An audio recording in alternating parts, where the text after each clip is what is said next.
Listening Library presents Avengers Storybook Collection by Marvel Press. Read for you by Emily O'Brien.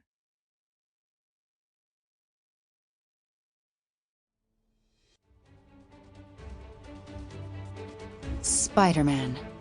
Short Circuit.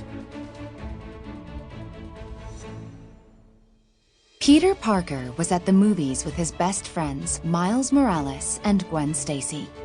Suddenly, the whole theater went pitch black. "Oh man," groaned Miles. "They were just about to catch the bad guys." An usher addressed the complaining crowd. "Sorry, folks," he said.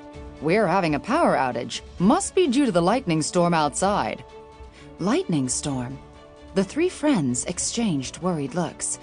"Let's check it out," said Gwen. Outside in Times Square, the scene was frantic. Someone had taken over all the city's power. "My spider sense is tingling," murmured Gwen. Miles nodded. "Mine too." "That makes three of us," confirmed Peter. "One day I'd like my spider sense to point me to the nearest hot dog vendor." The three heroes quickly ducked into an alley to change into their spider costumes.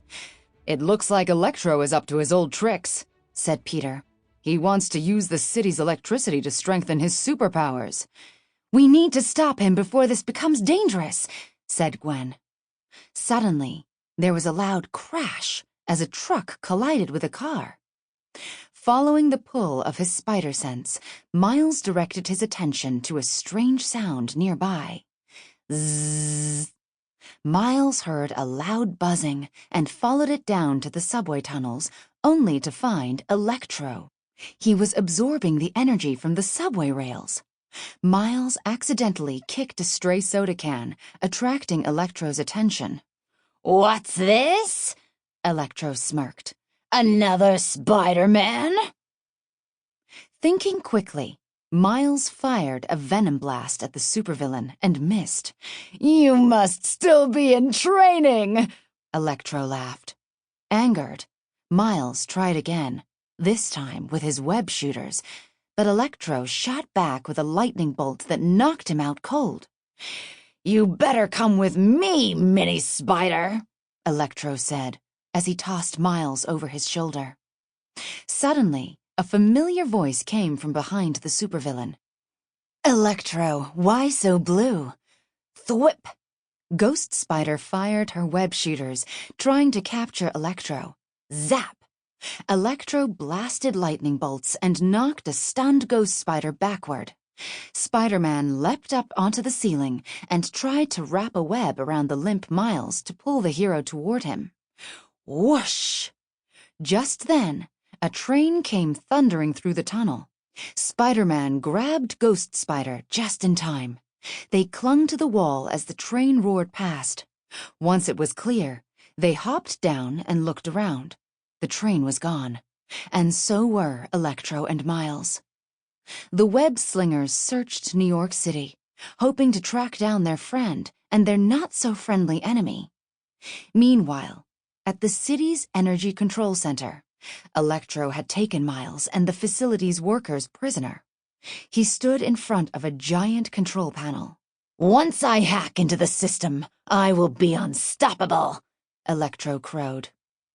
"I think you've caused enough mischief for today," Spider-Man said, as he burst into the room. While Electro was distracted, Ghost Spider crept in quietly and freed Miles. Before Electro knew what hit him, she swooped in and fired a pair of webs that pinned Electro against the wall. But Electro quickly broke free. "Mwah!" he roared, electricity coursing through him. Then he fired a supercharged lightning bolt that sent all three wall crawlers ducking for cover. "Miles," whispered Ghost Spider. "Your venom blast! It's the only way!" Miles was hesitant. What if he missed again? "Don't worry," Spider-Man encouraged Miles. "We'll do this together." Ghost Spider quickly shot webs at Electro, while Spider-Man leapt into the air and tackled him to the ground. "This place is crawling with bugs," hissed Electro. "Now!" Ghost Spider called to Miles. Miles summoned his courage and fired his venom blast at Electro, shocking the supervillain while he was fully charged. Immediately, Electro began to short-circuit. With Electro in custody, the trio changed and headed back toward the theater. "Thanks for having my back," Miles told his friends. "You guys showed me that being part of a team also helps you become great on your own." "And you are a really important part of this team," said Gwen with a smile. "Wow, my spider sense is tingling," said Peter. "Mine isn't," began Miles, until he nearly ran into a hot dog cart. Miles laughed. "Movies, hot dogs, and catching bad guys. This is definitely the right team for me." Black Widow. The Wonders of Black Widow.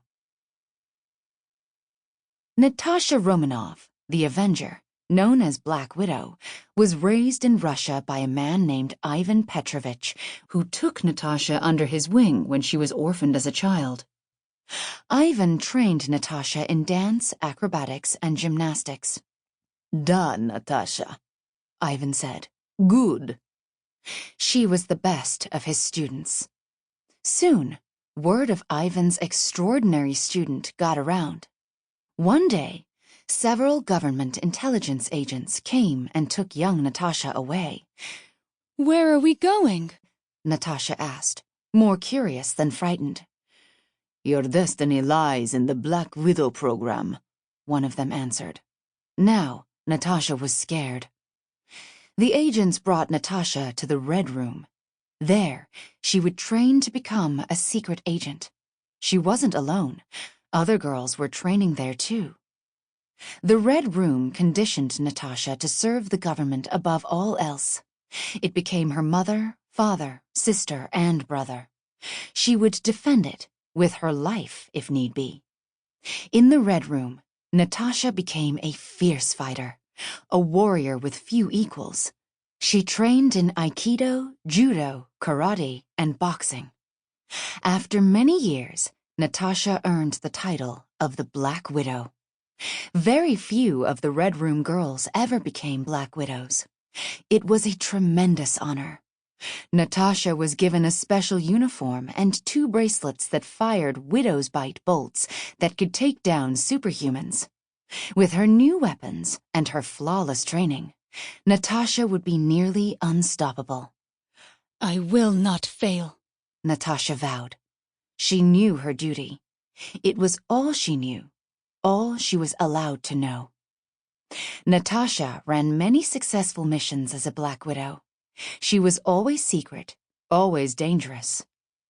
But once she was away from her trainers, Natasha began to see that what she was doing was wrong. People were getting hurt because of her. She didn't like it, but she didn't know any other way. Natasha encountered a hero called Hawkeye on some of her missions.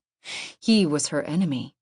She knew that, and she fought him with all her strength every time they met. But there was something about him.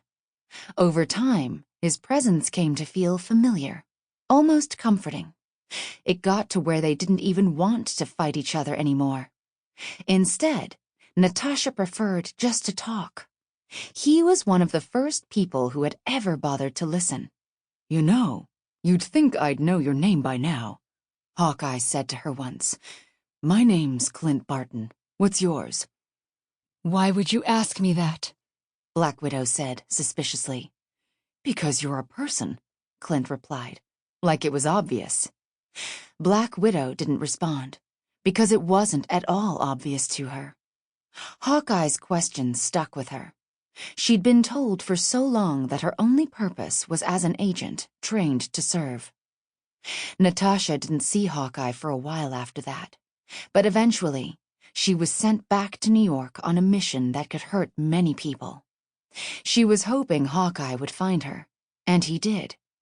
"I don't want to do this anymore," she told him, feeling hopeless.